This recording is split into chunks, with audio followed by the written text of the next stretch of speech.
Hello, friends. Welcome to Science Talk. I am your host, Jim Massa.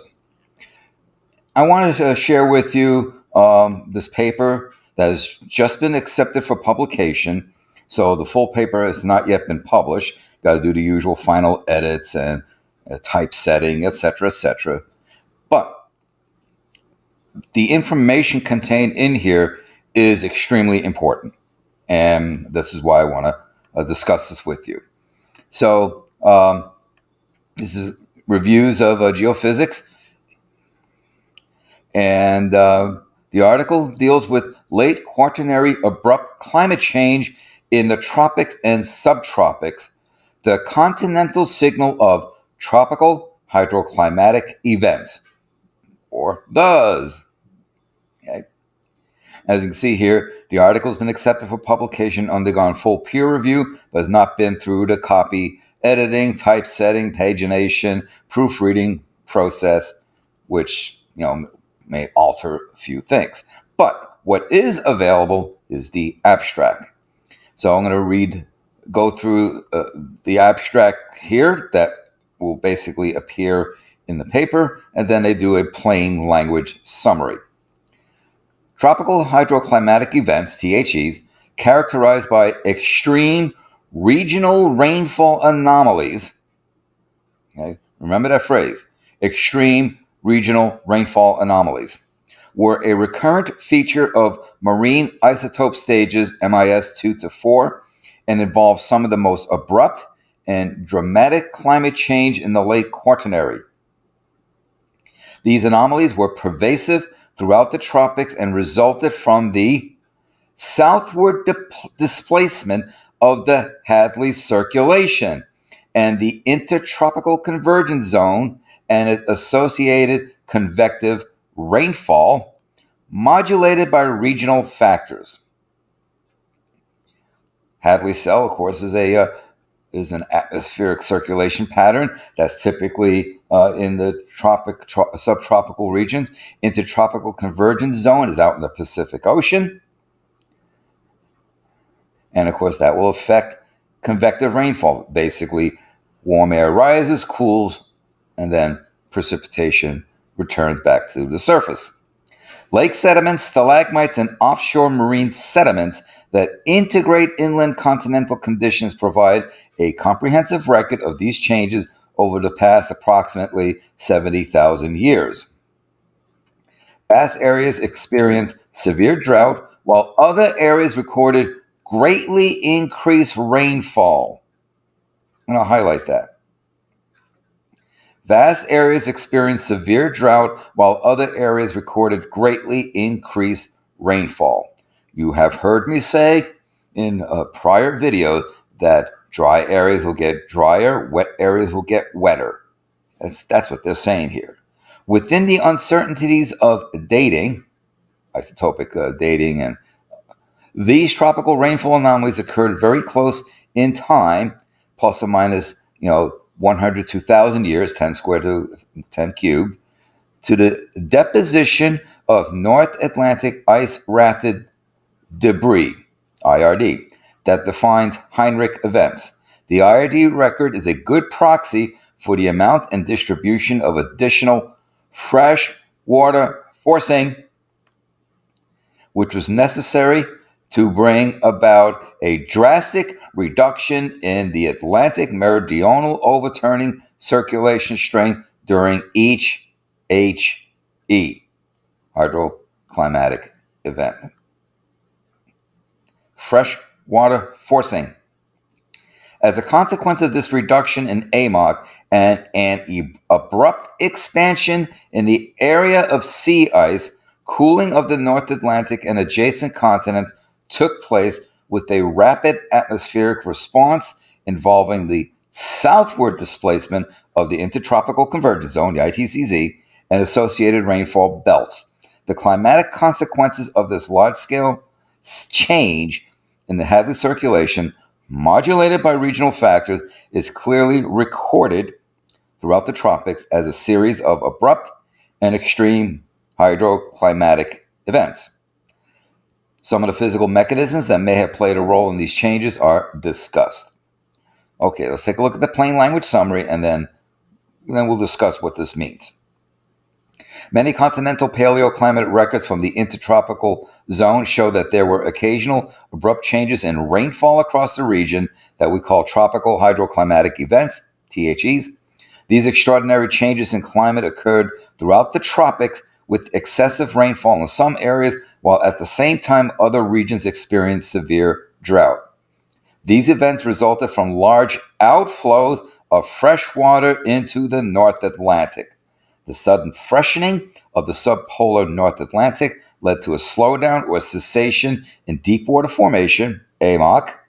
This led to a rapid reduction in the northward flux of heat by the ocean in the poleward flowing Gulf Stream current, which in turn led to a reorganization of the atmospheric general circulation, modifying the climate in various parts of the world. The consequences of the large and sudden flux of fresh water to the North Atlantic, leading to a collapse of AMOC, caused major rain belts across the tropics to shift southward, but this large-scale atmospheric response had different regional consequences. Some areas got drier, some areas got wetter. We provide an overview of these sudden changes in tropical climates around the world and consider some of the physical mechanisms that may have played a role in these changes. In other words, what are the physics, what are the mechanisms that create these observed changes, even if it's by proxy? So, let's kind of break this down a little bit. What are they saying? They're basically saying you dump a bunch of fresh water into the North Atlantic, okay, so maybe AMOC slows or stops, the Gulf Stream slows or stops. You're no longer transporting that heat. And what happens, therefore, is that you change the nature of what happens from a precipitation point of view in the tropics, subtropics. And basically, you are changing the nature of the atmospheric cells. You're changing the nature of the convergence zone, their locations. And what happens now is that you're going to change precipitation pattern in the sense that some areas are going to get very, very wet. You can see massive increase in precipitation amounts, and other areas will get drier or even reflect drought conditions. What is happening today? We have an ongoing freshwater dump into the North Atlantic. We have already measured a slowdown in AMOC, a slowdown in the Gulf Stream, which will basically affect heat flow to the subpolar North Atlantic. And we're already seeing places like the UK and Scandinavia are a little bit cooler than what they're used to. But we're also seeing what? We're seeing for example, the American West is in a major, major drought. Reservoirs are dropping like a stone, the levels in the reservoir. And then we're seeing other areas just being, flooded out, excessive rain. Just as I've discussed with you before, we're seeing changes in patterns of the jet stream. Instead of being zonal, they're being more meridional. And so you could get very easily on one side of the flow, warmer, very dry conditions.